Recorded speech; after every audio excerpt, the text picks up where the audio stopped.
Hai, Assalamualaikum warahmatullahi taala wabarakatuh. Uh, Selamat datang ke Facebook Live saya pada petang ini. Selamat datang kepada anda yang mengikuti siaran Facebook saya pada petang ini. Saya doakan anda semua dalam keadaan sihat dan sejahtera, dimurahkan rezeki dan dipermudahkan segala urusan anda hari ini. Okey, baik.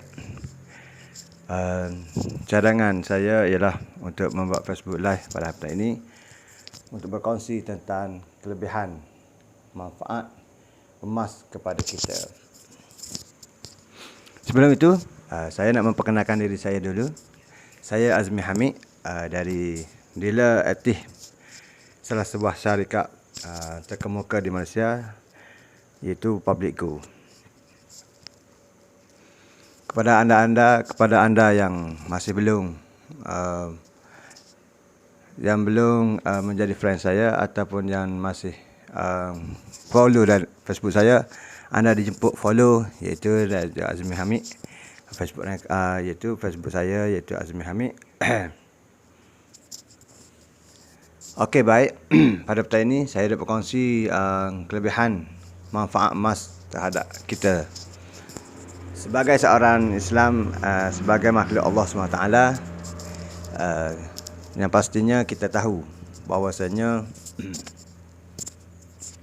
emas adalah ciptaan Allah Subhanahu Wa Taala dan ia merupakan salah satu pakaian yang dipakai di semasa di syurga nanti.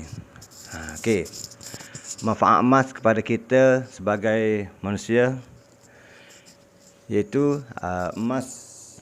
Di sini saya tunjukkan anda apakah kelebihan emas. Ini di antara 7 manfaat yang saya kongsikan. Baik. Emas boleh menjadikan kita mengejar ataupun dapat mencapai impian kita. Dari tak kiralah kita target 5 tahun akan datang ataupun 10 tahun akan datang atau hari tua nanti. Salah satunya, contoh kita lihat satu persatu. Manfaat kelebihan emas apabila kita menyimpan emas ni. Pertama, sekiranya kita berimpikan ataupun ingin target 5 tahun lagi ataupun 10 tahun lagi, kita nak mengerjakan ibadah haji, maka emas boleh mengerjakan ibadah haji. Cuba tengok, di antara emas dapat apabila kita kumpul emas, simpan emas, dengan secara otomatik kita dapat set target kita untuk capai impian kita untuk mengerjakan ibadah haji. Sekarang ni, kalau anda ingin tahu, umrah bermula tahun 2000. Umrah kalau kita simpan emas lebih kurang 32 ataupun 35 gram, kita perlu mengerjakan ibadah haji. Tapi kalau pada tahun terkini 2020, emas memerlukan nak mengerjakan ibadah haji, kalau kita guna emas hanya memerlukan lebih kurang sikit sangat. Sebab emas menunjukkan tiap-tiap tahun emas menunjukkan peningkatan yang harganya semakin tinggi, dan duit pada dasarnya, pada hakikatnya semakin rendah, iaitu inflasi lah. Sebab itulah kalau kita ada impi nak pergi umrah ataupun haji, maka sesuai sangatlah kita bermula pada sekarang menyimpan emas walaupun sedikit. sedikit. Selain daripada ibadah haji dan umrah, emas juga memberi manfaat kepada kita untuk membuat pembayaran down payment rumah. Bagi sesiapa yang ingin mencapai ataupun impikan rumah pertama dia, maka emas layaklah dijadikan sebagai simpanan untuk bayaran rumah pertama ataupun membina rumah pertama. Seperti contoh saya sendiri. Saya sendiri pun membuat simpanan emas dan impikan rumah itu dibina dengan hasil daripada simpanan emas saya. InsyaAllah 5 tahun lagi saya target, ataupun paling kurang saya target anak sulung saya sekarang ni umur 5 tahun. Dan saya target, InsyaAllah saya target dalam impian saya target saya akan bina rumah pertama saya. InsyaAllah saya akan target anak sulung saya paling lama pun, paling maksima saya target anak sulung saya akan apabila masuk di alam persekolahan tingkatan 1 ataupun kelas 6, saya telah berada di dalam rumah sendiri. Saya sudah memiliki rumah sendiri. Itu target saya. Tapi itulah paling lama. Tapi yang paling cepat maksima saya target 5 tahun. InsyaAllah saya telah akan membina rumah dan memiliki rumah sendiri dengan hasil daripada simpanan emas. InsyaAllah saya akan targetnya saya tak nak buat pinjaman. Itu target saya. Saya tak nak buat pinjaman long ataupun mana-mana koperasi ataupun mana-mana sistem pinjaman lah. Itu target saya. InsyaAllah saya akan buktikan dan insyaAllah bahawasanya emas dapat mencapai target kita. Sebab apa yang saya bagi tahu ni, sebab saya sendiri pun sepanjang saya menyimpan emas, walaupun saya kata setahun baru saya masuk dalam bidang simpanan emas ni, tetapi peristiwa yang berlaku pada diri saya, testimoni dengan emas ni, sudah pun dua perkara saya sudah selesai dengan menyimpan emas. Pertama, masalah saya ketika membayar yuran pengajian saya di PI semasa saya ambil diploma pendidikan dulu. Yang lepas saya ada tertunggak sikit yuran. Jadi hasil daripada simpanan emas lah saya dapat menyelesaikan yuran-yuran yang tertunggak itu.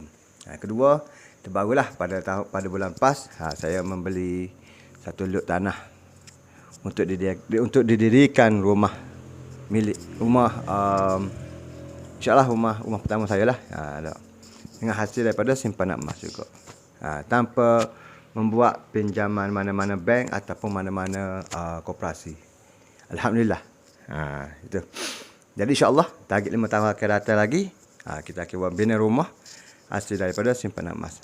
Jadi benarlah di sini bahawasanya manfaat simpanan emas ni dapat menjanjikan, dapat mencapaikan impian kita. Kalau kita benar-benar kita impikan, insya-Allah impian kita akan tercapai. Seterusnya, bagi kaum wanita ataupun kaum lelaki yang masih belum membina rumah tangga, eloklah saya syorkan anda kumpullah ataupun simpanlah emas di awal-awal ni, ketika anda masih bujang ni, ataupun ketika anda capai, contohnya 2 tahun lagi anda akan membina rumah tangga, maka daripada sekarang lah anda buka akaun, anda simpan emas dengan insya-Allah perkahwinan anda dapat dilancarkan. Walaupun emas ni dia sesuai juga dijadikan sebagai mas kahwin. Walaupun saya sendiri, ini saya sendiri juga sebelum saya jumpa public good ni, saya nak kongsi sebab saya ni merupakan, kata walaupun saya lelaki, saya minat emas. Jujur saya cakap, secara jujur saya cakap, walaupun saya lelaki, tetapi saya minat emas. Tak tahulah kenapa. Sebab bagi saya emas ni benda yang aset yang bernilai bagi kita. Walaupun ia emas, tetapi dia kata susuk nilai dia tu tidak jatuh. Berbeza dengan kereta. Setengah orang lelaki ni minat kereta, minat solat kereta dah. Bukan setakat beli kereta, pakai dia solat pula. Tukar kau tu sport ring apa dah. Saya tak minat kau tu. Sebab bagi saya, benda tu membazir dan merugikan kita. Sebab dia susut nilai dia jatuh. Tak, walaupun kita beli contohnya kereta RM50,000. Tak. Lepas tu kita buat pinjaman 9 tahun. Tak, kita bayar 500 kau 400 sebulan ke bank. Sampai masa, cukup masa 9 tahun, kereta tu buruk dan harga yang kita beli tu RM50,000 tidak menjadi RM55,000 ataupun RM60,000. Bahkan dia akan menjadi jatuh hinggalah laku RM10,000. Tak, RM15,000. Itulah. Berbeza dengan emas. Walaupun kita simpan emas, nilai dia kecil. Walaupun contohnya kita beli dengan nilai yang kecil. Contohnya dinar. 1 dinar. Harga sekarang ini 1 dinar. Pada tahun ini 1,200 lah. Secara kasarnya 1,200. 1 dinar tu yang beratnya 4.25 gram. 1 dinar beratnya 4.25 gram.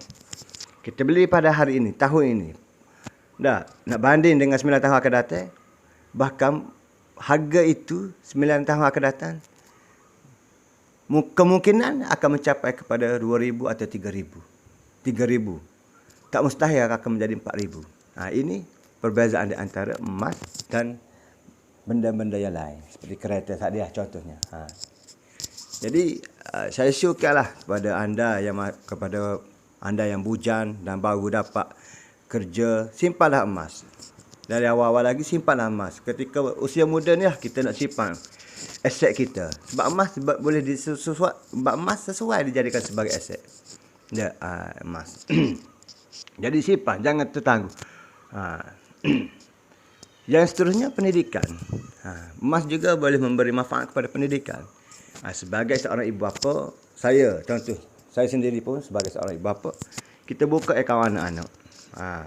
Sebab di Public Go kita boleh buka akaun anak. Dipanggil akaun Mas Junior. Bukan kepada orang dewasa sahaja. Public Go juga menyediakan akaun, sedia juga akaun anak. Kalau kita mampu, kalau kita tak simpan untuk diri kita simpan untuk anak, untuk pendidikan anak. Untuk pendidikan anak akhir datang, maka kita boleh simpan. Syaratnya anak tu dapat Maiki ataupun dapat surat beranak, mana kita boleh daftar buka akaun, kita simpan 100 ke 200 bulan akaun dia. InsyaAllah 18 tahun atau 20 tahun akan datang, emas yang kita beli pada hari ini tidak sama dengan harga 20 tahun akan datang. Sesuai dijadikan sebagai pendidikan anak-anak. Emas juga sesuai juga dijadikan sebagai dana persaraan. Dana kecemasan, dana sebagai dana kecemasan ataupun dana persaraan boleh jugalah. Saya combinekan sekali dana kecemasan dan dana persaraan. Bagi mereka yang tidak mampu ataupun tidak yakin dengan simpanan kecemasan mereka, maka emas sesuai dijadikan sebagai dana kecemasan. Sebagai contoh, sebab pakar-pakar kewangan di Malaysia mensyorkan kita sebagai rakyat Malaysia ni, majoritinya mengikut senarai bank negara. Kebanyakan rakyat Malaysia ni, 90% rakyat Malaysia ni tidak mempunyai dana kecemasan. Sebab itulah sekiranya berlaku apa-apa kecemasan ataupun musibah terhadap keluarga kita ataupun diri kita, contohnya sekiranya kita dibuang kerja dengan serta-merta, maka kebanyakannya merempak ataupun tidak ada wang kecemasan. Inilah yang dikatakan dana kecemasan penting ataupun dapat menyelamatkan kita. Sebab tu kalau kita tidak yakin dengan menyimpan duit, betul dari segi hakikatnya dana kecemasan ni seelok-eloknya, sebaik-baiknya simpan bentuk wang, bentuk duit. Sebab itulah dia syukur kita simpan bank ataupun tabung haji. Tapi emas ni kalau kita yakin Diri kita, kita yakin diri kita, kita tahu diri kita, keadaan diri kita. Sekiranya kita tidak mampu menyimpan wang kecemasan itu dalam bentuk duit, maka kita boleh alihkan wang kecemasan itu dalam bentuk emas. Sebab kalau kita contohnya, berapa yang perlu kita simpan duit dana kecemasan ni? Pakar-pakar kewangan Malaysia mesyurkan kita paling-paling kurang kena mesti ada 6 bulan gaji. Persamaan 6 bulan gaji. Contohnya gaji kita, pendapatan kita sebulan 2,000 contohnya. Kita letak 2,000, maknanya apabila 6 bulan maka paling-paling kurang kita kena ada 18,000 dalam akaun. Dalam akaun bank ataupun mana-mana simpanan lah. Contoh akaun kau Bank Islam ke tabung haji ataupun SB. Dah balik 18,000. Kalau kita tak mampu juga, maksima paling-paling kurang kena ada 3 bulan gaji, iaitu 6,000. Kalau gaji kita, berdasarkan gaji kita lah. Contoh saya bagi tahu 2,000. Contohnya kalau 1,000, maka kena ada 3,000. Ini yang menyebabkan boleh menyelamatkan kita waktu kecemasan. Kita tak tahu kecemasan ni mari bila, musibah mari bila. Contohnya kereta sakit, kereta rosak ke, kita sakit ke, maka duit ni lah akan menyelamatkan kita. Tu. Sebab itulah kita kena tak khusus duit dana ni, kecemasan ni kita jangan guna. Jangan bukan awak beli ni, bukan awak ni untuk memang untuk kata nama pun dana kecemasan, sebagai kecemasan sangat-sangat.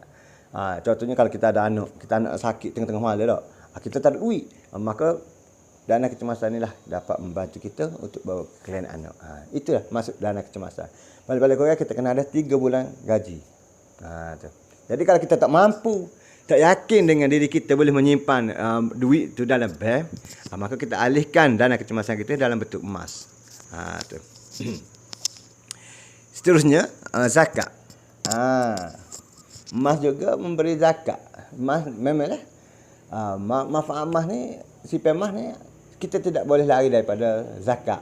Wajib bagi kita selaku seorang Islam, seorang Muslim, maka kita kena keluar zakat. Alhamdulillah. Kita jangan ingat sipai emas je kena keluar zakat. Sipai duit hakikatnya kita sipai duit pun sekalipun, kita kena keluar zakat. Dah apabila cukup nisab dan haul, maka wajib kita kena keluar zakat. Dah, tak kira zakat pendapatan kena keluar. Walaupun kita gaji banyak pun, kita kena keluar zakat pendapatan.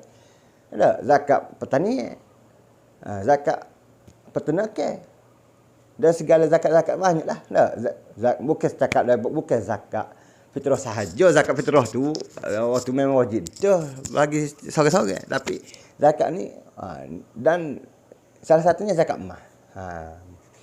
Tapi kita kena tengoklah berapa simpanan emas kita, baru kita kena keluar zakat. Okey, zakat emas ni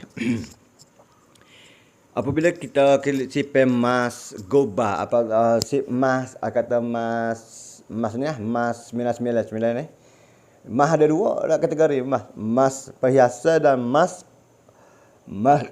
perhiasan dan emas pelaburan ni. Kalau emas pelaburan contohnya goba, dinar, maka kita kena keluar, ada syarat dia, ada haul dia, nisab dia ialah kalau goba emas ketul-ketulan ni 85 gram. Apabila kita simpan, contohnya kita simpan emas simpan, lepas tu sampai 85 gram ke atas dan cukup haul nisab dia, maka kita kena keluarlah 2 point, kita kalilah 85 gram, kita nilai 85 gram tu, lepas tu kita kalilah 2.5%. Berapa kena keluar, itulah. Tu. Tapi kalau kita simpan setahun, 2 tahun, 3 tahun tak sampai 85 gram, tak perlu keluar lah. Adapun emas perhiasan di Kelantan ni tidak ada. Majlis agama Maik contohnya tidak mengeluarkan berapa kena keluar. Tak ada. Dan saya pernah tanya di kaunter-kaunter zakat di Masjid Bandar dan Masjid Jajah, saya pernah tanya, emas perhiasan ni berapa di Kelantan ni kena keluar? Cukup ni haul dia berapa? Dia kata tak ada kita di Kelantan ni tidak serupa dengan negeri-negeri lain.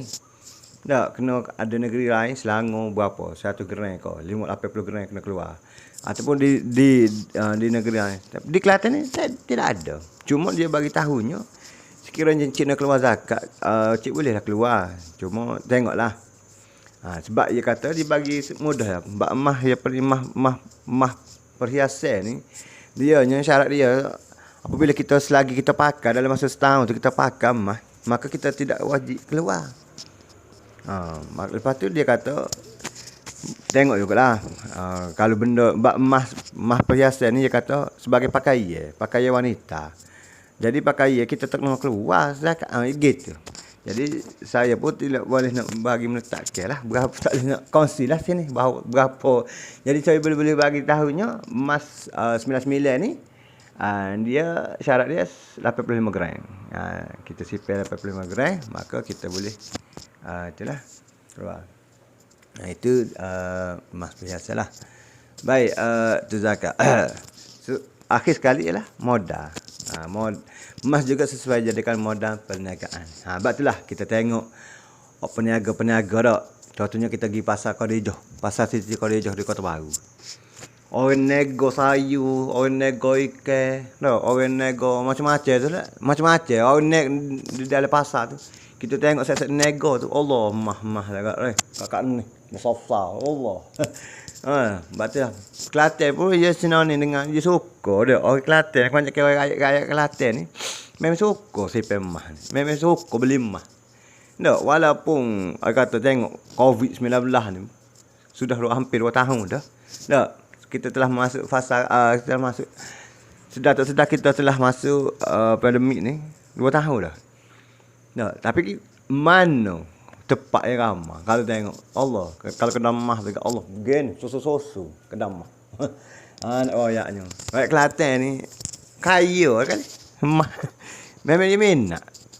Tamu-tamu wanita Kelantan Allah. Sebab apa? Kalau nego dia tengok. Sebab dia tengok mikir akan datang tu. Tak, dia beli emas bukan kalau kita tanya dia memanglah salah satunya dia nak pakai comel, dia kena. Tapi tujuan asal dia ialah untuk membantu dia apabila esok dia nego esok. Tak, nak mulakan perniagaan dia tu nak modalkan. Maka benda itulah akan menjadi cagaran dia sebagai modal. Sebab tu cerdiknya orang Kelantan ni. Sebab benda dia pilih benda yang mana susut nilai dan yang mana bernilai. Tu. Sebab itulah orang nego memang sesuai sangatlah dijadikan manfaat emas sebagai simpanan. Tu.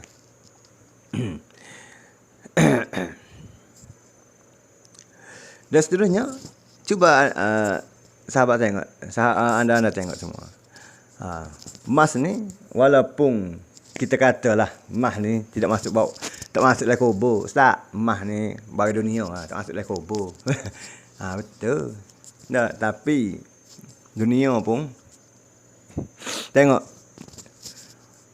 emas disebut dalam Al-Quran. Allah Taala sebut diri dalam Al-Quran. Tak. 8 kali, sebanyak 8 kali. Emas disebut dalam Al-Quran 8 kali. Kalau kita tengok dalam surah Al-Imran ada. Dalam surah At-Taubah ada. Dalam surah Kahfi pun ada. Dalam surah Al-Haji pun ada. Dalam surah Al-Fatih ada. Dalam surah Al-Zukhruf pun ada. Dan tak nampaklah lagi sekarang.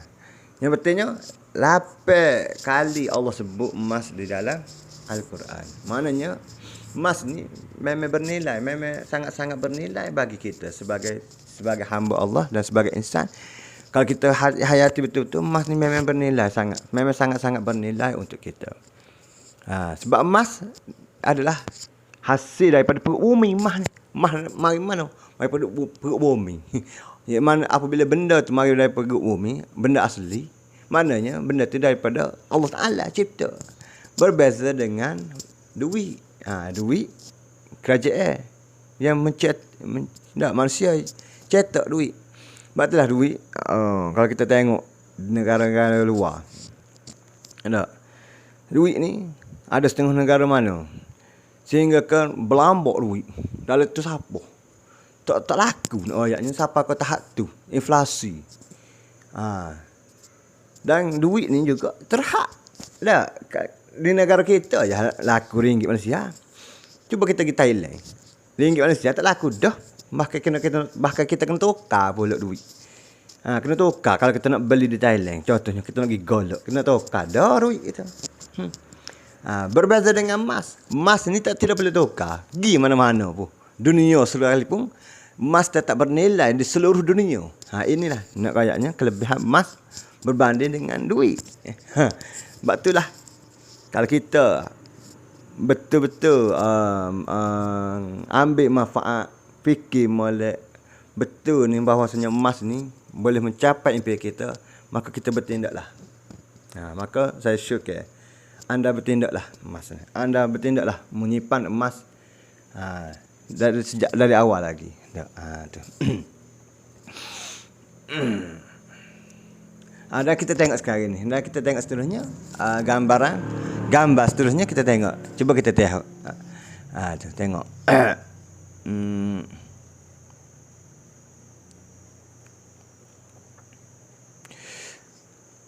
Ni perbezaan duit dengan barang.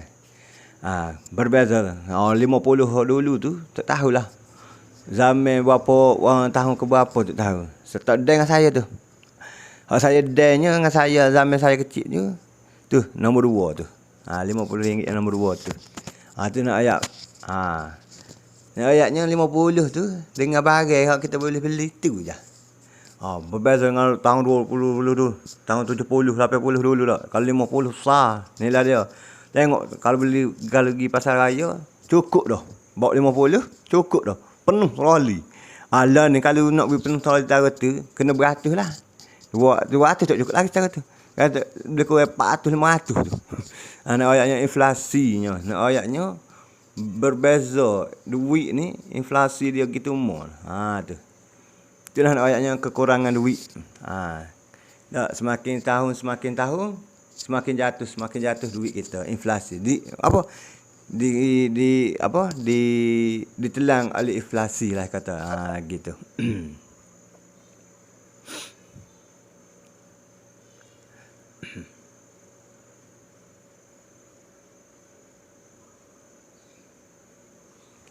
Baiklah.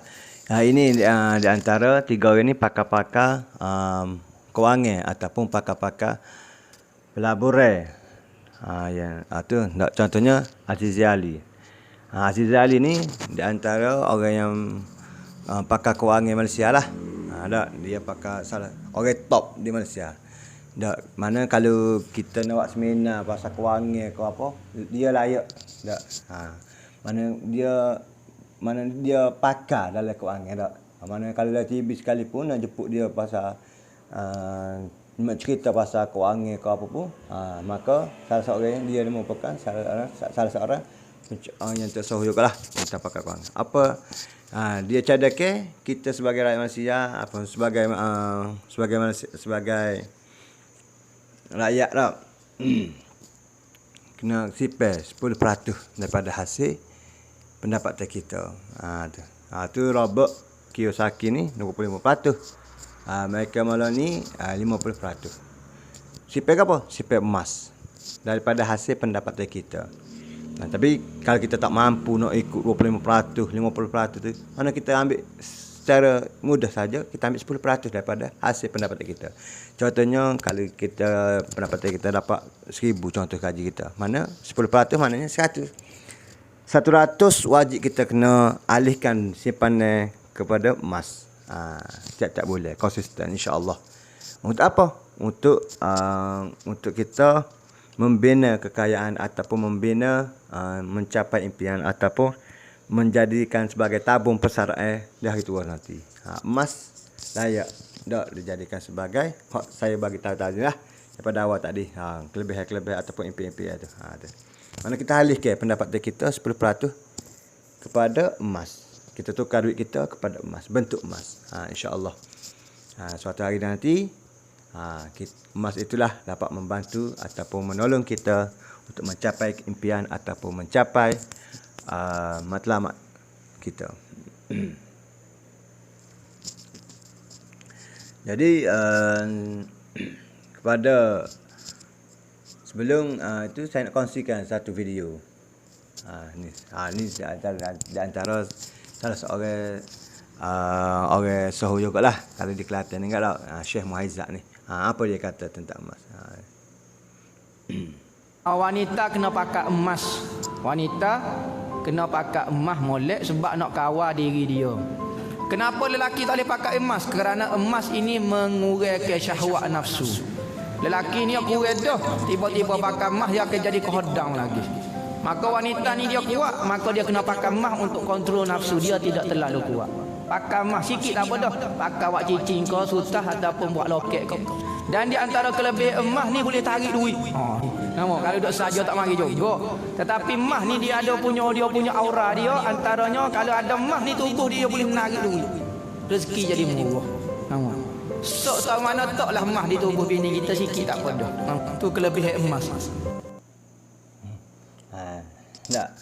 Kalau kita tengok tadi, emas ni memang emas ni memang digalakkan lah. Kalau kita tengok Syekh Muhaizat kata ni, emas ni memang sesuai, kena letak. Walaupun kalau kita ada bini, kita kena bui juga bini. Letak lah sikit pun. Contohnya cincin sorak pun tak. Untuk apa? Untuk emas boleh penarikan. Jadi salah satunya dia boleh tarik rezeki kita tak. Emas ni. Sesuai bagi emas ni dan dia boleh mengurangkan syahwat bagi kalau lelaki tak sesuai lah. Memang lelaki pun dalam Quran pun haram si pakai emas pula. Tapi tak semestinya walaupun haram kita pakai lelaki, tapi kita ada lagi kita boleh sipar, iaitu kita boleh buat jadikan sebagai pelaburan. Maknanya bukan emas 91 ni bukan emas biasa lah. Maknanya emas kita carilah emas joko-joko emas, dinamah, benda tu wanita pun tak nak pakai. Tapi batulah dia emas ni ada dua. Tak, emas untuk pakai pun boleh, untuk pelaburan pun boleh. Mana kita kena tengok hak mana. Kalau pelaburan ni dia sesuai bagi kepada emas jokong atau dina emas. Kalau emas kalau kita nak pakai untuk sebagai pakaian perhiasan, maka 91 ni ya selayaknya lah. Contohnya isteri kita pakai nak gata, gelar, subet tu. Tu kategori emas 91 ni lah tu. Emas jokong ni, emas gobal, petok sekelu, tu kilo. Tu emas ketulan ni 999. Tu. Jadi saya rasa itulah. Sebelum saya nak undur diri, saya nak share lah kepada sahabat-sahabat ataupun kepada anda yang ingin nak minta bantuan ataupun nak tanya pasal simpanan ataupun nak tanya pasal emas, bolehlah ambil nombor ni, kontak saya ni, insya-Allah saya akan membantu ataupun menjelaskan lagi lah secara personal, kata face to face lah. Kita WhatsApp ke, kita call ke, insya-Allah saya akan bersedia membantu anda sekiranya anda bersedia untuk bertindak dengan hari ini ataupun bertindak untuk mencapai impian anda 5 tahun lagi ataupun 10 tahun ataupun 20 tahun akan datang. InsyaAllah sama-sama kita membina kekayaan ataupun sama-sama kita membina impian kita. InsyaAllah emas, saya yakin kalau kita betul-betul konsisten dan kita betul-betul ada impikan, insya-Allah emas dapat membantu mencapai impian kita suatu hari nanti, insya-Allah. Maka itulah sedikit pada petang ini saya kongsikan. Moga-moga apa yang manfaat dan apa yang kekurangan itu daripada Allah SWT dan kekurangan itu daripada saya sendiri. Mudah-mudahan perkongsian saya petang ini dapat memberi manfaat kepada anda dan diri kita semua.